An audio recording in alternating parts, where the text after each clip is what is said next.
It's the middle of May. Welcome back to Sow, Grow and Cook.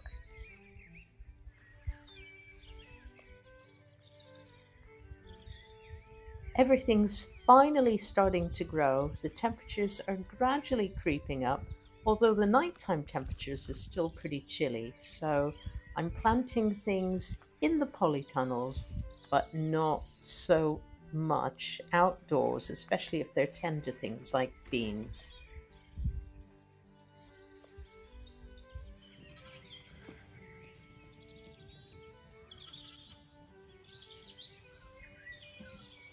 Here's that apple tree that I pruned over the winter. It's blossoming beautifully right now, and it's been covered in bees on warm days like today. I hope we get a good crop like we did last year.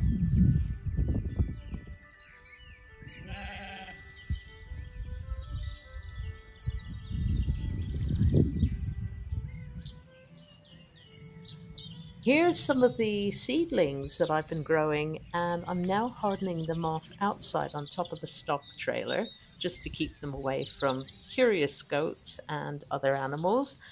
Some of these have gone off to the annual plant swap that we do each year with our seed library, and many of them will still go into the garden, but they're not quite ready to plant out like these squashes.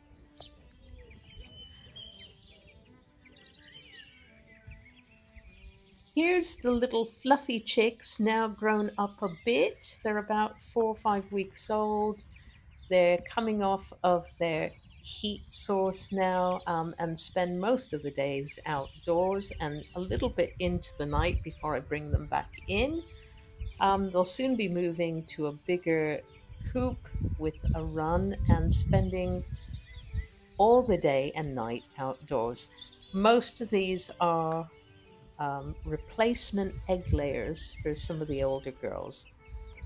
I don't know how many are cockerels in total yet and how many are hens, but I think there's more hens than cockerels. And they're a mixed bunch.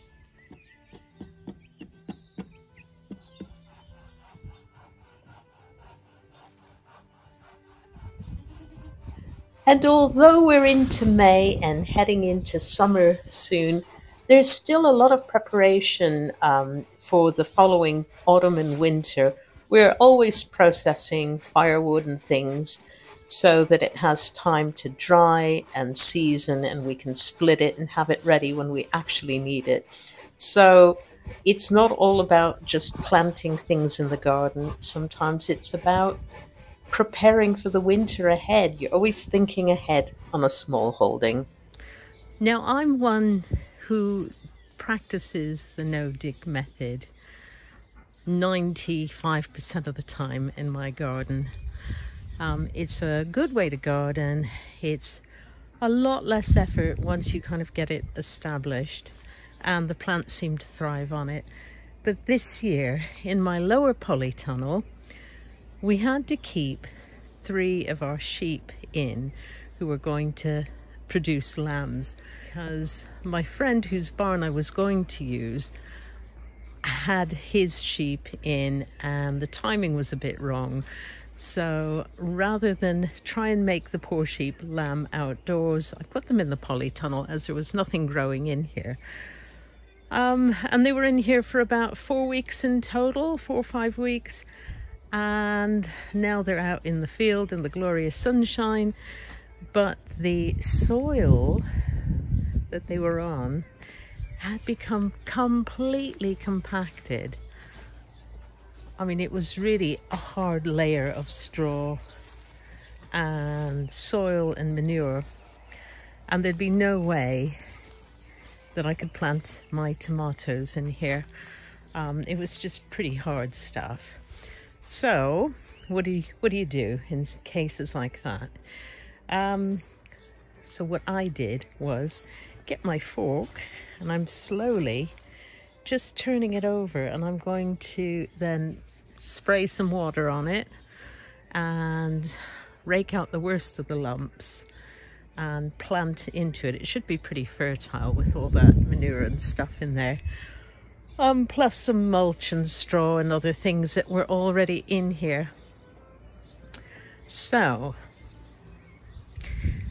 that's all I have to say about digging. Sometimes you've got to dig, but you pick and choose your moments, and I had to do it also after I'd kept the ducks in here one winter when their pen blew away in Storm Arwen. I can't remember which one of the storms we had a year or two ago. And they had nowhere to be, and it was avian flu lockdown, so they also came into the polytunnel. So when you're a smallholder, you just have to be practical and sometimes make do with what you've got. And the result is sometimes you've got extra work as a consequence of your actions. So after the ducks were let out, the soil again was very, very compacted, and I had to fork it over. Generally though, I don't dig at all, but in the case of this polytunnel keeping livestock in it, I really didn't have much of a choice. And up in the first field, the sheep are very interested in what Bob's doing. He's clearing and processing some of the wood that we coppiced from our hazel trees. And we're going to use some of the thicker branches as uprights for our dead hedge, and some of the smaller branches as the horizontals in the dead hedge. Isn't that right, sheep? Yes, of course. And there he is, trimming up some of these branches, ready to go in the trailer. There's Stella in the field, looking for sheep poo, no doubt.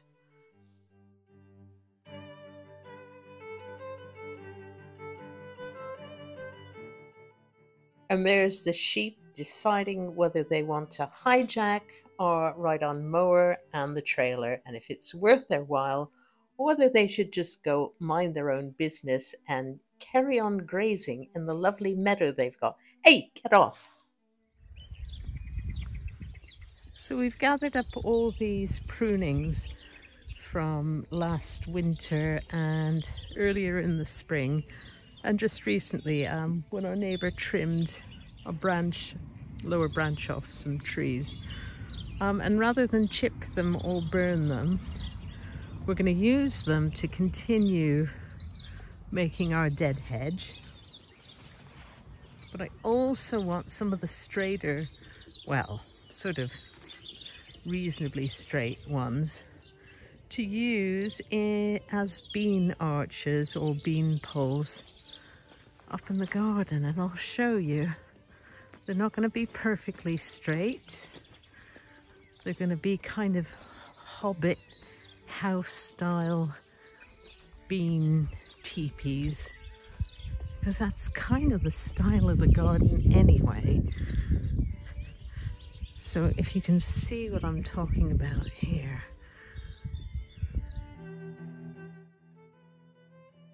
So in the lower polytunnel, the bit that I was digging over, I've run out of canes for planting my drying beans. So I'm planting a lot of beans just for the seeds inside, for things like soups and stews, beans like borlotti, etc.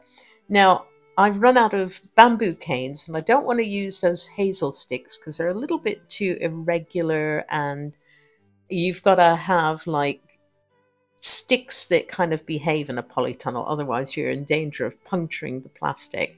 So we've got this huge growth of bamboo growing in our garden, and rather than go to the garden centre and spend lots of money on buying bamboo canes, I thought I'd thin some of this out and use it, make use of what we've got already on the small holding. Now, the nice thing about this sort of bamboo is it doesn't spread too quickly like some bamboo, and you can cut it back, which is what I'm doing right now. And it's kind of a dual purpose plant. It provides a lot of windbreak because it's an evergreen. The leaves stay on all winter. And the foliage is edible for goats. So the goats love the leaves, so we can give them stuff in the winter. And in the spring, you can use the canes for gardening. So it's a really useful plant to have. and I'll show you now how I've utilized them in the lower polytunnel. So here they are in the lower polytunnel. I've got Madeira maroon, I have got tunny beans, I have got borlotti beans, and I've got tiger beans, and they're all growing up, or they're all going to be growing up, bamboo canes. And with a little bit of luck and some decent weather this summer, we're going to have a bean feast this winter. So looking forward to that. Anyway, that's all for this week. Thanks again for watching So Grow and Cook, and hope to see you next time. And let us know how your gardens are growing, because I'd be really interested to see if the weather's played a part in delaying what you've planted so far.